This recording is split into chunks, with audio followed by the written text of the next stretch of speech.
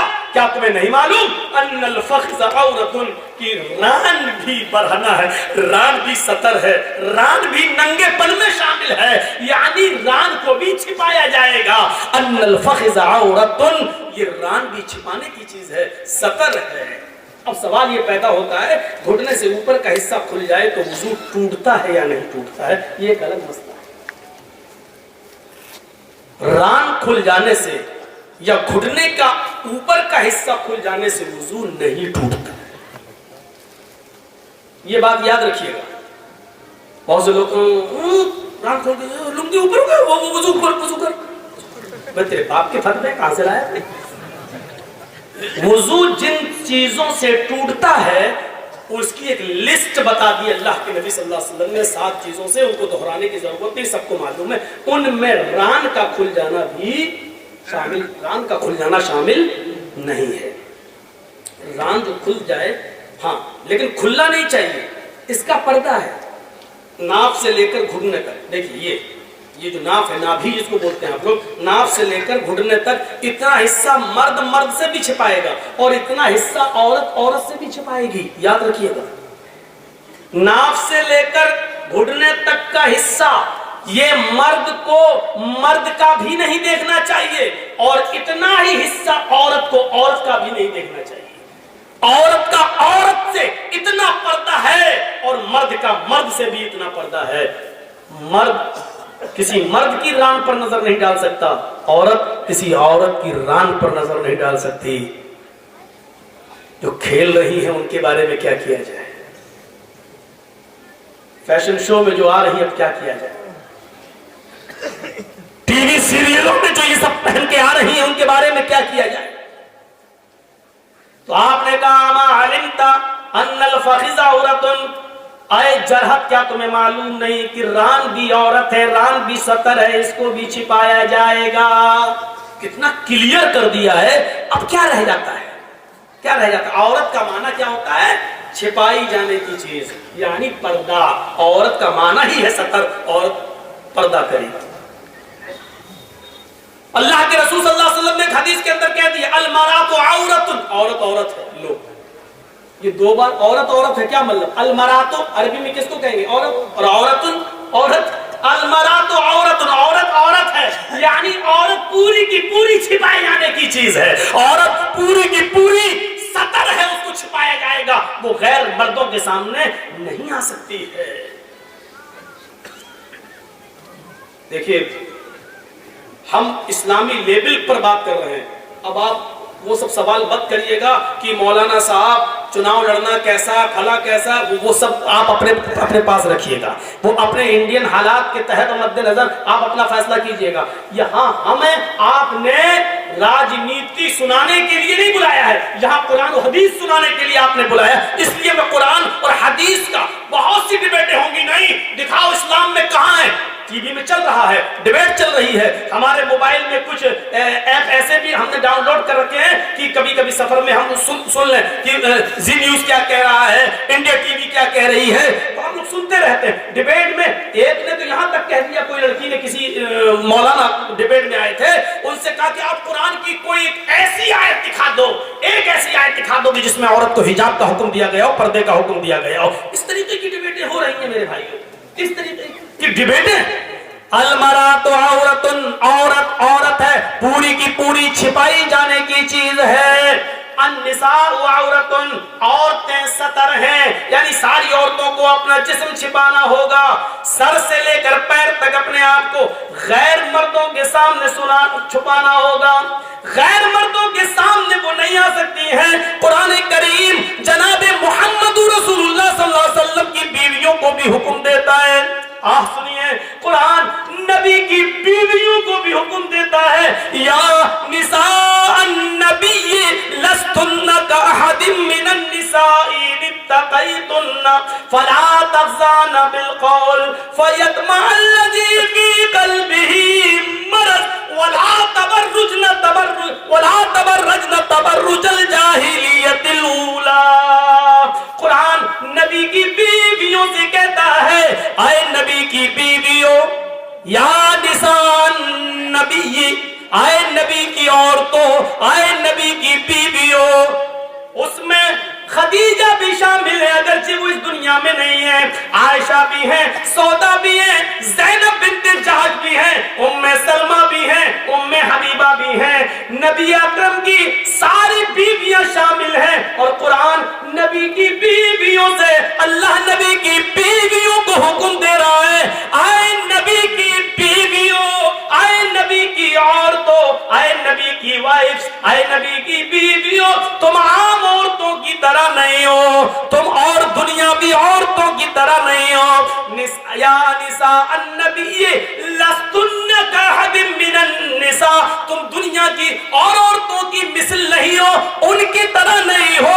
ان اتقیتن، اگر تم اللہ سے ڈرتی ہو تو، اگر تم اللہ والی ہو تو، اگر اللہ کا خوف تمہارے اندر ہے تو تم اور عورتوں کی طرح نہیں ہو. فلا تخضعن بالقول، اے نبی کی بیویوں اگر تمہارے پاس کوئی آ جائے اور تم سے گفتگو کرنے لگے تو تم ماں ہو سب کی، اس لیے اے نبی کی بیویوں جب تم سے کوئی آدمی بات کرنا چاہے، گفتگو کرنا چاہے تو تم ان سے گفتگو کر سکتی ہو، بات چیت کر سکتی ہو، لیکن بات چیت کرتے ہوئے تمہارا لہجہ نرم نہیں ہونا چاہیے. فلا تخضعن بالقول، تمہاری بات چیت میں نرمی نہیں ہونی چاہیے، تمہاری بات میں مٹھاس نہیں ہونی چاہیے. جب تم کسی سے گفتگو کرو تو تمہاری آواز میں سریلا پن، میٹھا پن نہیں ہونا چاہیے، بلکہ معمولی سختی ہونی چاہیے، لہجے کے اندر تھوڑا کڑک پن ہونا چاہیے. اگر تم نرمی سے بات کرو گی، اگر تم سویٹ بن کر سافٹ ہو کر تم کسی سے گفتگو کرو گی، فَيَطْمَعَ الَّذِي فِي قَلْبِهِ مَرَضٌ، تو جن مردوں کے دلوں میں بیماری ہے، عشق کا بھوت اور پیار کا بھوت بہت جلدی ان پر چڑھتا ہے. فَيَطْمَعَ الَّذِي فِي قَلْبِهِ مَرَضٌ، جن کے دلوں میں بیماری ہے وہ تمہارے سافٹ آواز سے، وہ تمہاری نرم و ملائم لہجے سے طرح طرح کے خیالات اپنے دل میں پال لے گا، طرح طرح کے وچار اپنے دماغ میں رکھ لے گا، اپنے مائنڈ میں لے آئے گا. اے نبی کی بیویوں جب تم کسی سے بات کرو تو تمہاری آواز میں نرمی نہیں ہونی چاہیے. فَيَطْمَعَ الَّذِي فِي قَلْبِهِ مَرَضٌ، ورنہ بیمار دل والے تمہاری سافٹ سے، تمہارے نرم لہجے سے وہ اپنے دماغ میں، اپنے مائنڈ میں غلط خیالات پیدا کر لیں گے. یعنی شاید یہ سوچ لیں ہوتا نا کسی نے جی ہاں ہنس کے مسکرا کے تھوڑی سی بات کر لیں تو اب بار بار فون ہوتا ہے، رانگ نمبر لگ گیا. ہم کو پڑھا رہے ہو، یہ رانگ نمبر جو بار بار لگ رہا ہے کیوں لگ رہا ہے؟ کیوں؟ یہ اسی سافٹ پن کا نتیجہ ہے. اگر پہلی بار لڑکی فون اٹھا کے کہتے کون، کیا بات ہے، یہ رانگ نمبر لگا کیسے، کیوں آیا؟ چلو ٹھیک ہے پہلی بار آ گیا، آئندہ نہیں آنا چاہیے، بس ہو گیا. گالی بھی نہ دو، چل یہ بھی مت، یہ کچھ کہنے کی ضرورت نہیں، بس آواز میں تھوڑی سی سختی ہو، نرم لہجہ نہ ہو، دوبارہ آپ کے پاس فون نہیں آئے گا. بڑی ٹائٹ ہے. فَيَطْمَعَ الَّذِي فِي قَلْبِهِ مَرَضٌ، آئے نبی کی بیویوں اس طریقے کی بات نرم لہجہ نہیں ہونا چاہیے. وَقَرْنَ فِي بُيُوتِكُنَّ، اور اپنے گھروں کو مضبوطی کے ساتھ لازم پکڑ لو، اپنے گھروں سے بلا ضرورت تم باہر نہ نکلو. بہت سخت ضرورت ہو، بیمار ہو، ڈاکٹر کو دکھانے جانا ہے تو آپ جا سکتی ہو. ہر سنڈے کو ہی نہیں، ہر سنڈے کو اپنے مائکے جانا ہے. آج کل سوشل میڈیا پہ بڑے بڑے وہ آ جاتے ہیں نا کبھی کبھی لطیفے، سنڈے کو شاپنگ، ہفتے کو ہم بازار جائیں گے، سنڈے کو اماں کے ہاں جائیں گے، منڈے کو فلاں جگہ جائیں گے. ہیں اپنے پتی سے کہتی جا رہی ہے، پتی نے سب سن لیا، کہنے لگا جی اور جمعے کو میں مسجد جاؤں گا. بیوی بولی وہ کیوں؟ کہا بھیک مانگنے. جب 6 دن تمہارے ساتھ اتنی جگہ جاؤں گا تو پھر اب رہ کیا گیا؟ 7واں دن اب ہے تو مسجد چلا جاؤں گا کٹورا لے کے بھیک مانگنے. 6 دن کا حساب تم نے جڑا دیا، 1 دن کا ہم نے جڑا دیا، اب رہ گیا جمعہ بچا تو ہم مسجد میں چلے جاتے. حقیقت ہے کہ اتنے دنوں میں تو عجیب حالات ہیں. ہماری ماں بہنوں کو ایک تو اپنی زبان پر لگام دینا ہوگا، بولتی بہت ہے، کچا کچا کچا کچا، رک نہیں سکتی. شاید آپ نے سنا ہوگا کہ آم کے پیڑ کے نیچے 2 عورتیں باتیں کر رہی تھیں، اچانک ایک آم ٹوٹ کے گرا.